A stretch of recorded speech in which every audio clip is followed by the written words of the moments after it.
يا الله يا كريم يا عظيم يا غفور يا شكور يا ودود.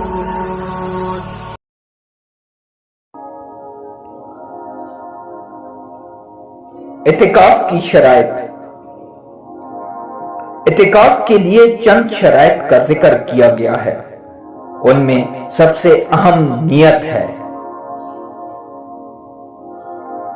اس کے علاوہ دیگر شرائط یہ ہیں: اعتکاف کرنے والا مسلمان ہو، عقل و تمیز رکھتا ہو، پاک و صاف ہو، مسجد میں اعتکاف کر رہا ہو، رمضان کا مہینہ ہو تو روزے سے ہو، خاتون حالت حیض اور حالت نفاس میں نہ ہو،